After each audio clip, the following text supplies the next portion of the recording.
사춘기 아들의 자위를 목격했습니다. 딸의 초경 파티를 반드시 해주어야 할까요? 알아두면 쓸데있는 신비한 유아자의 잡학사전. 안녕하세요 여러분, 성교육하는 난선생님 성남교육의 난쌤입니다. 오늘 제가 우리 구독자분들에게 소개해드릴 책은요, 짠! 성교육 어떻게 할까? 라는 책입니다.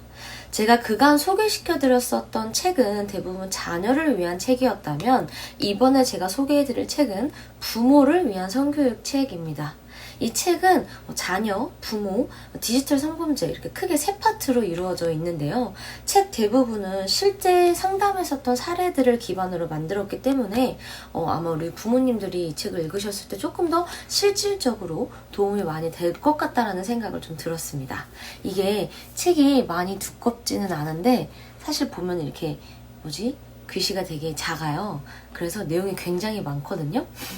제가 오늘 여러분들에게 소개시켜드릴 부분은 굉장히 극소수이니까 이 책을 직접 한번 읽어보시면 훨씬 더 도움이 많이 되지 않을까라는 생각이 들었습니다. 그렇다면 지금부터 저와 함께 이 책을 읽어보러 가실까요? 디지털 환경에서 우리 아이를 지키는 올바른 성 이야기. 성교육 어떻게 할까? 이충민 지음, 구성의 감수. 이 책의 파트는 부모, 자녀, 디지털 성교육 파트로 나뉘어져 있습니다. 구독자분들이 조금 더 원하시는 내용을 바로 확인해서 보셔도 좋을 것 같아요. 인간의 성은 섹스가 아닙니다. 성은 무엇일까? 라는 질문에 많은 사람이 섹스를 떠올립니다. 부모들은 섹스라고 하면 무엇이 연상되나요? 남녀의 알몸과 성행위 장면이 떠오르지 않을까요? 섹스와 같은 행위가 연상시키는 것은 성기와 성행위라고 생각합니다. 왜 성은 섹스에서 벗어나서 생각하기가 어려울까요?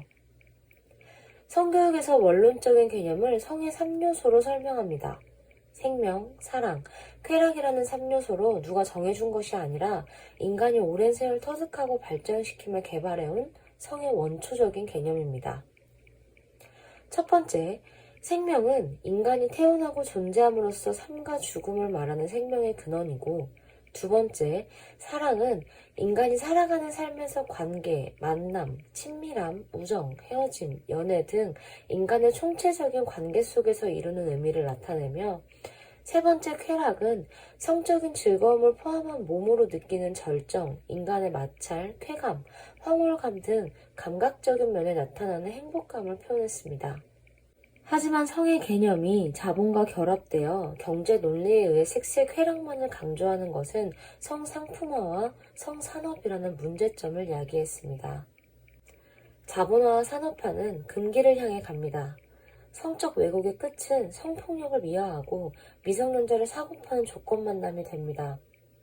성착취가 산업이 되고 일상의 성이 무너져 데이트 폭력, 스토킹, 디지털 성범죄가 쾌락으로 이어지는 결과를 초래합니다.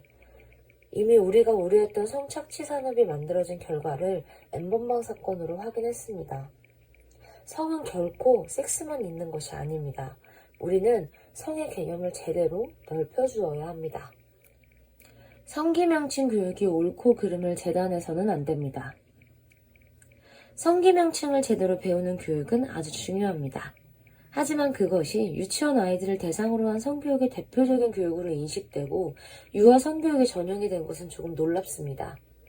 이름을 외우고 의미를 배워가는 것은 일상적으로 중요한 학습이지만 유아 성교육에서 올바른 성기명칭 교육만이 강조될 필요는 없습니다. 올바른 성기명칭 사용은 사실 어른들의 정서적인 시각에서 나온 것입니다. 아이들이 생식기를 말할 때 음경과 음순이라고 정확히 표현해야 올바른 성의식이 형성되었다고 판단해서는 안 됩니다. 유아기는 성기명칭이 옳고 그름을 알려주기보다 성에 대해 자연스러움을 길러주는 시기입니다. 그것을 가르치는데도 시간이 모자랍니다. 당연히 본질은 성기명칭 교육이 아니라 아이들이 성을 어떻게 느끼도록 하는지 알려주는 것입니다. 아이가 이해하는 단어로 부모도 장단을 맞추고 그 후에 얼마든지 정확한 뜻의 교정이 이루어지도록 늦지 않습니다. 밥을 맘마라고 부르던 아이는 이후에 밥이라는 단어를 배우고 지지라고 표현하던 아이도 성장하면 더럽다라는 단어를 서서히 익혀갑니다. 그것이 옳고 그름을 재단하지 않고 아이가 이해하는 성의 세계를 살피면서 교육하는 것입니다. 우리 아이들이 사용하는 단어를 보며 아이를 바라보세요. 그리고 그것을 고치려고 할 것이 아니라 아이의 표현을 살려주고 그 의미를 설명해 주세요. 거절의 표현과 수용은 좋은 경계 교육이 됩니다.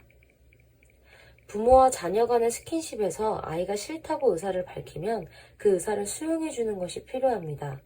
이때 부모가 멋대로 경계선을 넘나들면 아이는 혼란을 겪게 되고 경계가 사라집니다. 부모가 동의와 거절의 경계선을 허무는 꼴이 됩니다. 상대가 안 돼, 싫어 라고 분명히 거절의 의사를 밝히면 멈추는 것을 알게 하는 명확한 교육이 되어야 합니다. 알아두면 쓸데있는 신비한 유아자의 잡학사전. 푸른아우성에서는 영유아 자의행위 실태와 부모의 대처 반응 및 인식 분석을 내놓게 되었습니다. 첫 번째, 유아자의 여부를 알아보는 성별조사에서 여아가 더 많이 하고 있었습니다. 여아 72.2%, 남아 27.8%로 여아가 남아에 비해 3배 정도 자의행위를 많이 하는 것으로 나타났습니다. 두 번째, 유아자의 행동이 나타나는 연령은 대체로 1에서 7세이며 4에서 5세에 급격히 높아지는 추이를 보이고 7세에 가장 많은 빈도수를 보였습니다. 세 번째, 자유행위의 빈도를 조사한 것에서 청소년 자유와 다른 통계가 나왔습니다. 아이들마다 개인차가 분명하게 나타나지만 유아자유는 하루 2회 이상이 54.5%로 월등히 많았습니다. 네 번째, 자의행위의 방법입니다. 앞에서 조사된 대로 여아의 빈도가 많기 때문에 사물의 성기를 비비거나 문지르는 행위가 37.5%로 나타났습니다.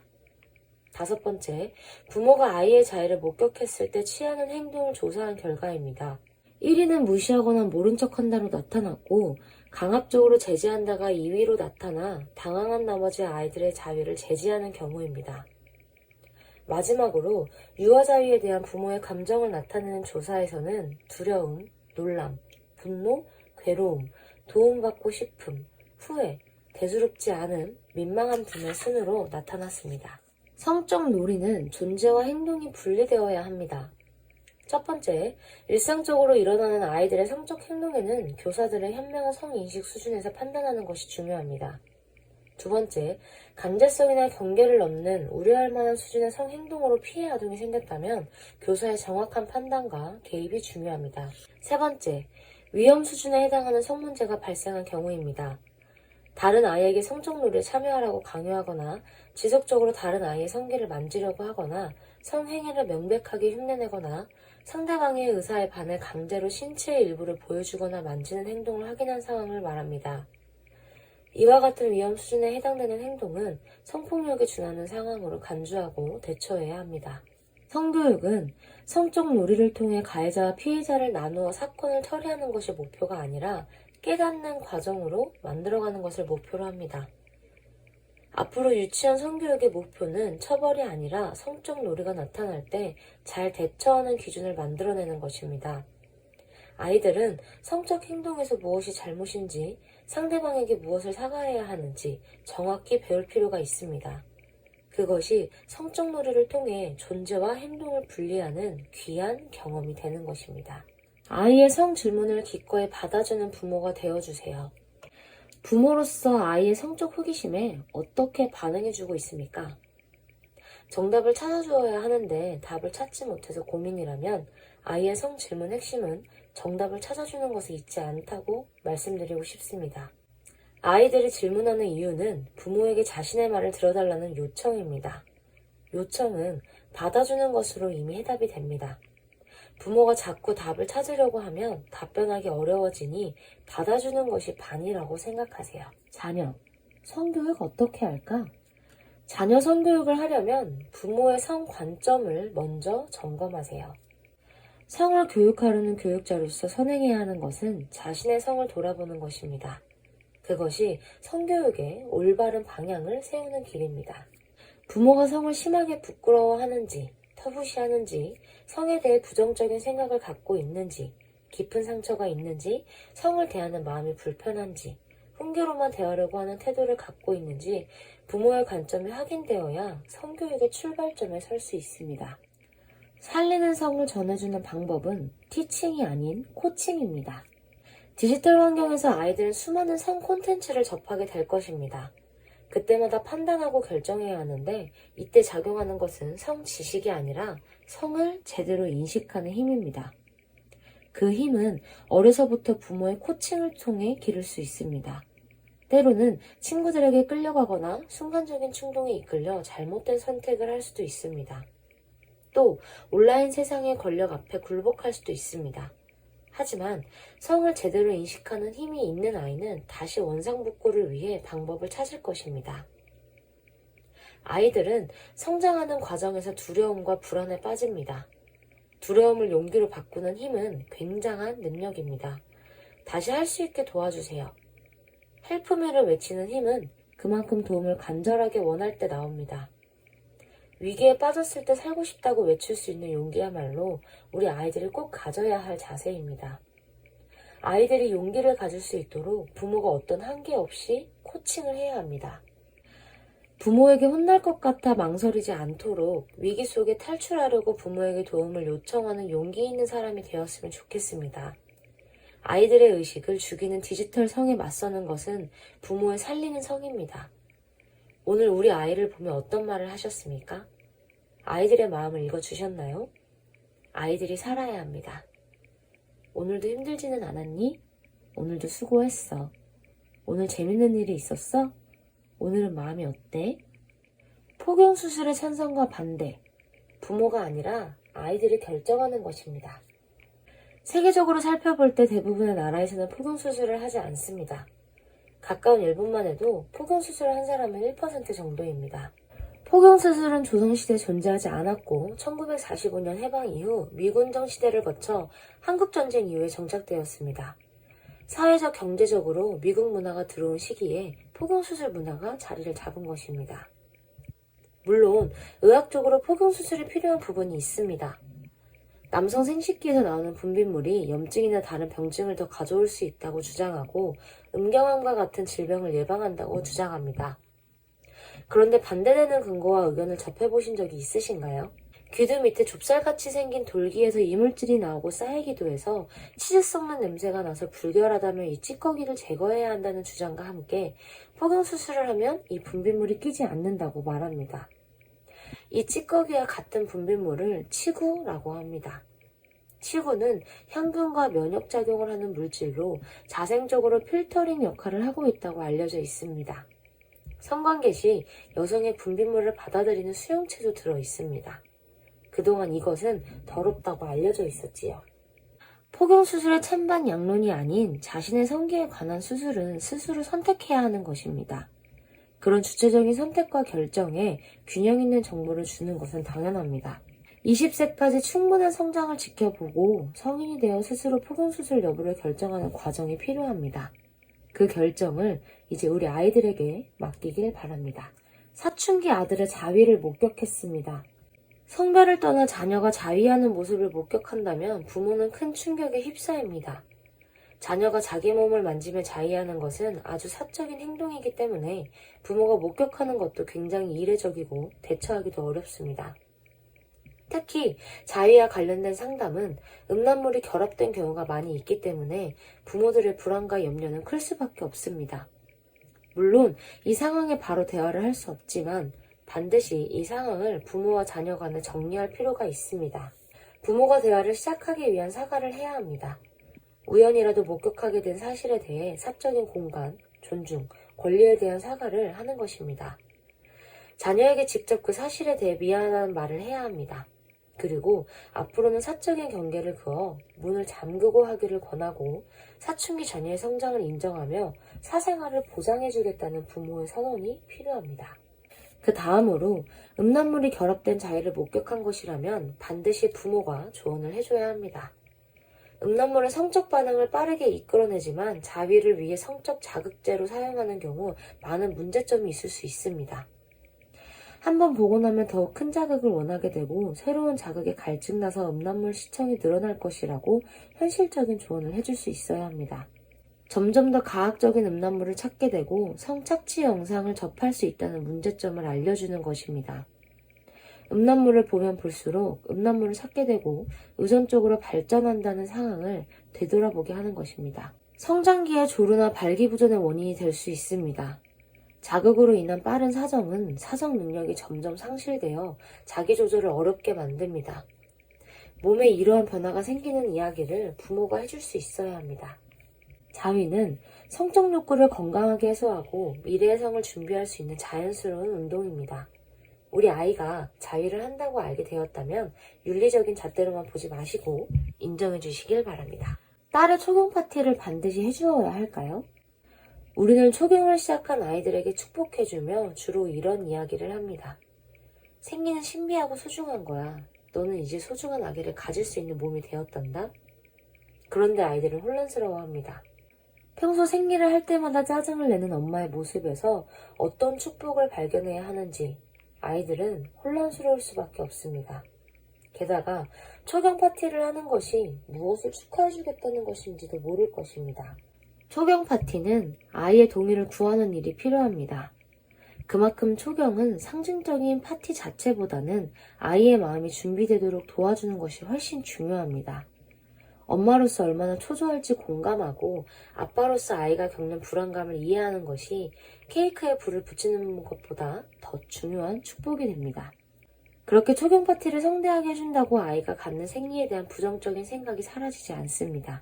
다가올 생리, 초경에 대해 알려주고 냉이 나온 후 미리 초경 이야기를 시작된 날 축하를 해주고 싶다는 의견을 전하는 것입니다. 아이가 어떤 마음으로 준비할지 대화를 시도합니다. 그래서 파티는 매개가 될 뿐입니다. 생리대를 어떻게 구매하고 사용하는지, 휴대하는 방법도 알려주시고 몇 시간 뒤 갈아야 할지, 어떻게 갈고 처리할지, 생리양이 적거나 색깔이 검을 수도 있다는 것을 현실적으로 이야기해 주어 아이가 놀라지 않도록 공포심을 줄여주어야 합니다.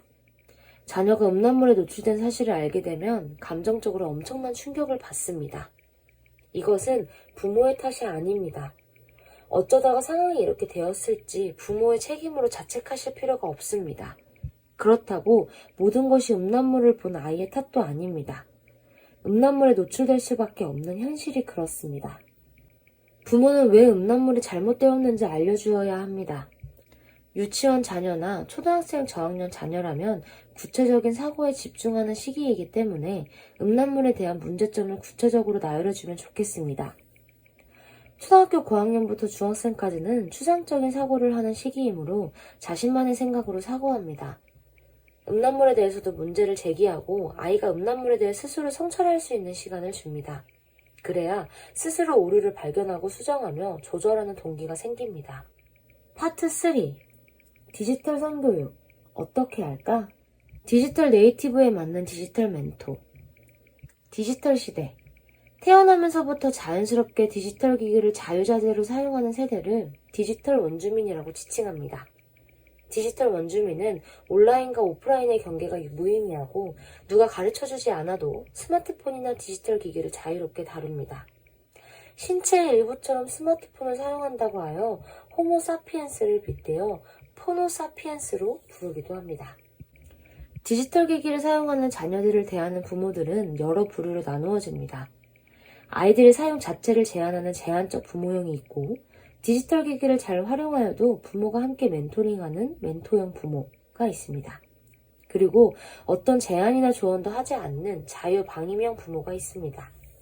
어떤 부모의 유형이 되길 원하시나요?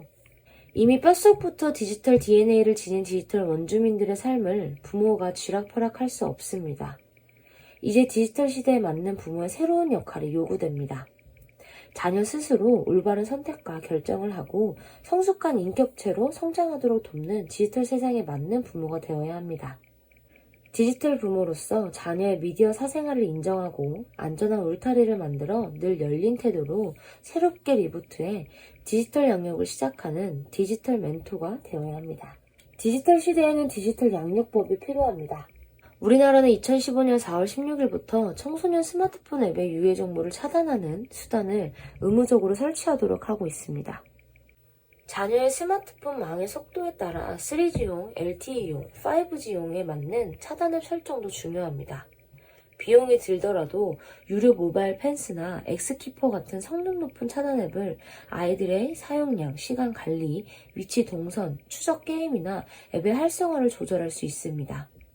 각 통신사별로 설치 여부가 다르기 때문에 SKT, T 청소년 유해 차단, SKT 잼, KT, 자녀폰 안심프리, LG U+, 자녀폰 지킴이를 설치하고 안드로이드용과 아이폰용의 차이도 구별해야 합니다. 특히 중학생 아이들은 주로 아이폰 사용률이 높아 스크린 타임과 같은 설치는 가능하나 아이폰 iOS에는 아쉽게도 통신사 전용 차단 앱을 사용할 수가 없습니다. 그 대신 iOS 전용 유해물 차단 앱 사이버 가디언 앱을 설치해 실행하면 됩니다. 구글 패밀리 링크라는 무료 차단 앱은 부모와 아이 모두 구글 아이디가 있어야 하며 부모 포문으로 컨트롤되고 아이가 무슨 앱을 깔았는지 부모에게 연락이 됩니다. 사이버 안심조는 청소년 스마트폰 중독 예방 프로그램으로 학교와 가정에서 함께 할 수 있습니다. 미디어 리터러시 활용 교육은 필수 안전 교육입니다. 겨울왕국의 엘사 여왕은 전 세계적으로 사랑받는 디즈니의 대표적인 성공 캐릭터입니다. 그런데 2014년 유튜브 채널에서 엘사 게이트가 강타했는데 전 세계 어린이들을 큰 혼란에 빠뜨렸습니다. 엘사 게이트는 겨울왕국의 엘사, 마블의 스파이더맨 등 어린이들이 좋아하는 애니메이션이나 실사 영상을 이용해 상상도 할 수 없는 선정적이고 충격적인 영상을 만들어 연출해낸 사건이었습니다. 유튜브에서 엘사를 검색하면 겨울왕국의 엘사가 아닌 유사한 가짜 영상이 나옵니다. 엘사 얼굴에 합성된 포르노가 검색되기도 하고 엘사가 자살을 하거나 다리에서 떨어지는 영상이 추천되기도 합니다. 엘사를 동경한 어린아이들은 큰 충격에 빠뜨렸습니다. 엘사 게이트 영상들은 몇 년 동안 서비스되었고 어린이 전용 유튜브 앱, 유튜브 키즈로 넘어가며 설상가상으로 유튜브의 추천 알고리즘이 엘사 영상을 본 아이에게 추천하게 되어 순식간에 퍼져나갔습니다. 문화를 이끄는 플랫폼은 그만큼의 책임을 져야 합니다. 문화를 선도하려면 철저한 검열이 필요하기 때문에 디지털 성폭력의 안전망이 확보되어야 합니다. 우리 자녀들이 디지털 성교육을 통해 디지털 시대에 맞는 합리적이고 비판적인 이해 능력과 표현 능력을 갖춰 타인과 소통하고 공동체와 협업하는 자세를 갖춰야 합니다. 이것이 디지털 시대의 안전 수칙이 되고 디지털 성범죄를 예방하는 개인의 역량이 될 수 있습니다. 미디어의 속임수를 제대로 바라보고 미디어를 바르게 해석하는 능력이 미디어 리터러시입니다. 이러한 미디어 리터러시 활용 교육은 반복적인 교육을 통해 향상될 수 있는 학습 능력입니다. 대중의 관심을 사고 파는 오픈 채팅방. 주로 메시지를 주고받는 플랫폼 카톡에는 숫자를 셀 수 없을 만큼 다양한 초등학생 연령의 오픈 채팅방이 존재합니다. 오픈 채팅방 대화를 만나는 사람들 중 목적을 갖고 있는 사람들이 있습니다. 아이디나 해시태그 검색 기능으로 접근해 타깃을 설정합니다. 특히 활동에 왕성한 아이들은 아이디가 많이 공개되기 때문에 더욱 찾아보기 쉽습니다. 비공개가 아니더라도 기본 정보나 제한된 신상 정보를 파악해 아이디와 필필이 일치하는 연계된 SNS까지 타고 들어가 검색합니다. 해커가 아니더라도 보통 아이들이 이메일이나 카톡, SNS 계정은 모두 동일한 아이디를 사용하기 때문에 하나의 정보를 가지고 여러 개의 정보를 캐낼 수 있습니다. 청소년의 SNS에 들어가면 의외로 신상 정보를 파악할 수 있는 단서와 힌트가 곳곳에 올라와 있습니다. 우연히 학교에서 체육복을 갈아입다가 찍은 셀카, 그 사진 속의 배경, 체육복에 적힌 이름이나 학년, 학교 앞이나 학원에서 자신을 나타내는 정보가 담긴 사진을 무심코 찍어 올리는 경우가 있습니다. 친절하게 사진 밑에 글로 정보를 공개하기도 하고 해시태그나 위치 지정을 하기도 하여 GPS가 아니더라도 학교 이름과 지역 정보를 보여주게 됩니다. 학교 이름뿐만 아니라 반과 자신의 번호까지 노출되기도 합니다. 친구들과 보기 위해 찍은 여러 가지 사진 속에 나도 인식하지 못한 음식점 상호나 노래방의 이름이 나옵니다. 심지어 친구들과 주로 활동하는 동선이 그대로 드러납니다. 즉, 상대가 아이들의 활동 반경을 알 수 있는 정보를 제공하는 것입니다. 채팅은 청소년의 소통 필수품이지만 때로는 나쁜 사람들을 만날 수 있는 가능성이 언제든지 열려 있습니다. 제대로 알고 어떤 대처가 필요한지 묻고 도움을 받는 것이 아주 자연스러운 일이며 피해를 입으면 신고할 수 있는 용기를 심어주어야 합니다. 부모가 직접 실천하는 불법 유해 사이트 신고 요령. 부모는 음란성 메시지를 확인하고 캡처 주소를 복사합니다. 불법 사이트나 성매매 광고, 이미지, 스팸, 이메일, 링크 주소를 캡처하고 복사합니다. 그리고 불법 유해 신고 사이트, 모바일로는 불법 유해 스마트 신고 앱으로 신고가 가능하며 전화로는 국번 없이 1377번으로 불법 유해 정보 신고, 문의, 민원에서 디지털 성범죄 신고까지 모두 가능하니 지금 바로 접속합니다. 실제로 신고를 어떻게 하는지 굉장히 디테일하게 방법도 나와 있습니다. 디지털 폭우를 견디고 버티는 아이로 키워주세요. 디지털 시대는 다양한 정보가 폭우처럼 아이들에게 쏟아집니다. 피할 수 없고 예측할 수 없으며 언제 어떤 미디어의 영향을 받을지 모릅니다. 하루에도 몇 번씩 무한한 정보가 쉴 새 없이 아이들에게 쏟아집니다. 이때 폭우 속에 서 있는 아이에게 부모는 왜 우산을 안 챙겼어? 미리 우산을 챙기라고 하지 않았어? 그것 봐, 비 온다고 했잖아. 왜 말 안 들어? 등 걱정을 넘어 비난이 시작됩니다.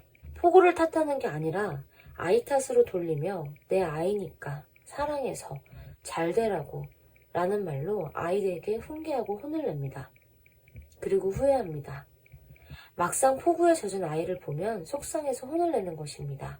폭우처럼 쏟아지는 미디어 환경에서 현명하게 정보를 선별하고 익숙하게 이용하는 아이로 키우기 위해 함께 경험하고 디지털 시대에 누구보다 중요한 소통법을 가르치고 위험한 것을 피하도록 알려주어야 합니다.